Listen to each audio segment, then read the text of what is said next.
धन्यवाद और सभी लोगों को नमस्कार।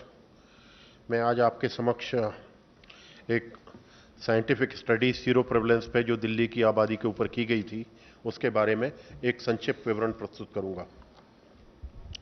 जैसा कि आप सभी इस बात से जानकारी रखते हैं कि हमारे पास दो प्रकार के टेस्ट होते हैं। अगर कोई भी संक्रमण चाहे वायरल हो, बैक्टीरियल हो या किसी और पैरासिटिक हो, वो बॉडी में दो प्रकार के रिस्पॉन्स जनरेट करता है। पहला है एंटीजन रिस्पॉन्स और दूसरा है एंटीबॉडी रिस्पॉन्स। ये हमें समझना बहुत आवश्यक इसलिए है कि जो कोविड-19 के इन्फेक्शन में हम रिस्पॉन्स देखते हैं, पहला रिस्पॉन्स हम मेजर कर पाते हैं, वो है हमारा एंटीजन रिस्पॉन्स, जिसको पकड़ने के हमारे पास दो प्रकार के टेस्ट आज की तारीख में मौजूद हैं। पहला है आरटी-पीसीआर टेस्ट, जो कि सभी लोग जानते हैं, हम लोग शुरू से उसको निरंतर अपने उसमें बढ़ाते जा रहे हैं और आज देश में इसके 1000 से ऊपर भी टेस्टिंग सेंटर्स मौजूद हैं। दूसरा है हमारा रैपिड एंटीजन टेस्ट, जो अभी रिसेंटली इंट्रोड्यूस हुआ है और जिसके तहत हम लोग जो टेस्ट का रिजल्ट हम लोग करीब करीब 24-48 घंटे में भी पा रहे थे, वो आज इस टेस्ट के द्वारा मात्र आधे घंटे में पता लग सकता है। लेकिन इसमें थोड़ी सी वो है संभ्रांति है कि सेंसिटिविटी और स्पेसिफिसिटी आरटी-पीसीआर के मुकाबले थोड़ी कम है।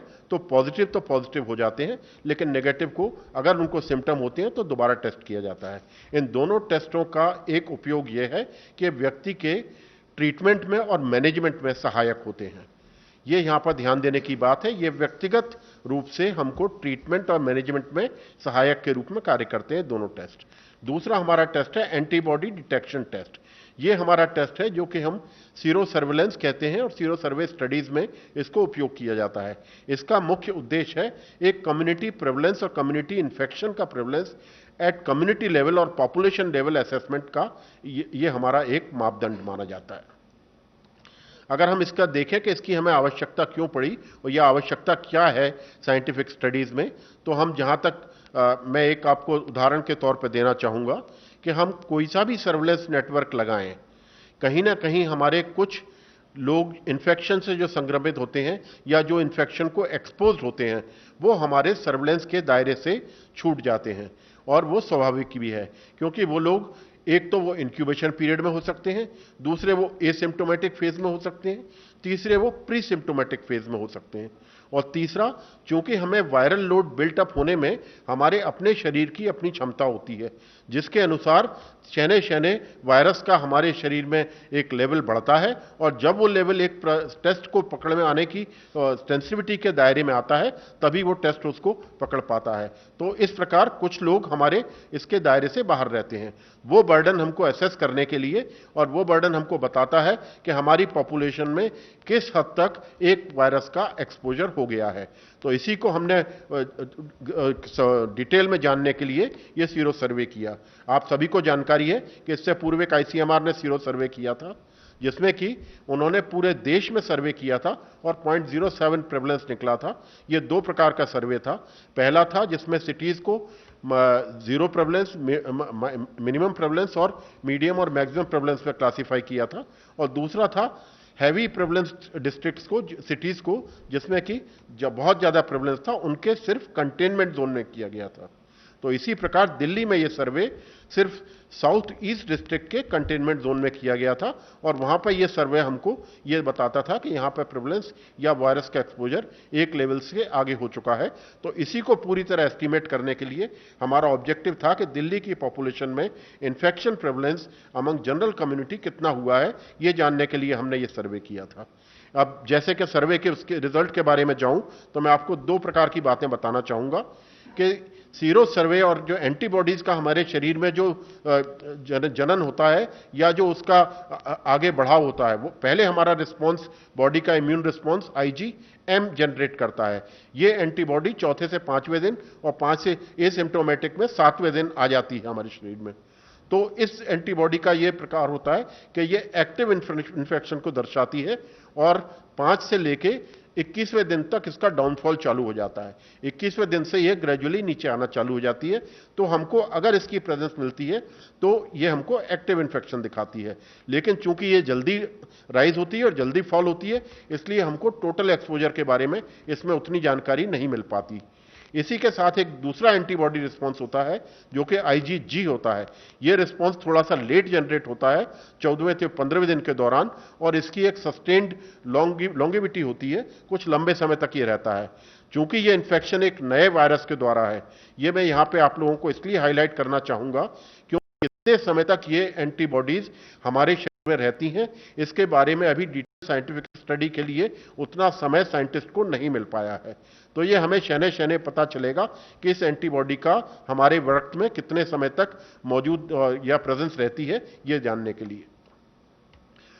अब मैं इसके थोड़े से नतीजों के ऊपर आपका ध्यान दिलाना चाहूंगा। जो हमें नतीजा बेसिकली मिला है वो मिला है, ओवरऑल हमारा प्रेवलेंस है 22.86। ये हमारा प्रेवलेंस है, एडजस्टेड प्रेवलेंस। मैं आपको इसके बारे में थोड़ा सा ये बताना चाहूंगा कि जो टेस्ट हमने उपयोग किया है एलाइजा टेस्ट, और एलाइजा टेस्ट ICMR ने उसको वो किया था और स्टडी की थी, और उसकी सेंसिटिविटी पाई थी 92.1 सेंसिटिविटी, और स्पेसिफिसिटी थी 97.7। मतलब कुछ लोग इस सेंसिटिविटी के दायरे से अलग थे। तो इसको हमने जो आपने प्रेस में रिलीज में भी देखा होगा, 23.48% जो प्रेवलेंस था, उस प्रेवलेंस को इसकी सेंसिटिविटी स्पेसिफिसिटी के साथ एडजस्ट करके हमने ये प्रेवलेंस किया है, और यही हमारा इस स्टडी के दौरान ट्रू प्रेवलेंस माना जाएगा। अगर आप इसको थोड़ा सा डिटेल में देखना चाहेंगे तो आपको लगेगा कि हमारे 8 डिस्ट्रिक्ट, 11 में से 8 डिस्ट्रिक्ट दिल्ली में, जिनका सीरो प्रेवलेंस 20% से ज्यादा आया है। इसमें सबसे ज्यादा जो अगर हम बात करें तो हमारी डिस्ट्रिक्ट आती है, सेंट्रल डिस्ट्रिक्ट है, उसके बाद हमारी नॉर्थ ईस्ट डिस्ट्रिक्ट है, नॉर्थ डिस्ट्रिक्ट है, और शाहदरा डिस्ट्रिक्ट है। ये हमारे डिस्ट्रिक्ट जो है काफी 27% के आसपास इनमें प्रेवलेंस मिला है। मतलब ये हमको इंगित करते हैं कि यहां पर वायरस का एक्सपोजर यहां की पॉपुलेशन को, एक 27% पॉपुलेशन को ऑलरेडी तकरीबन हो चुका है। यही आपको ग्राफ के द्वारा भी दिखाई पड़ जाएगा। अगर हम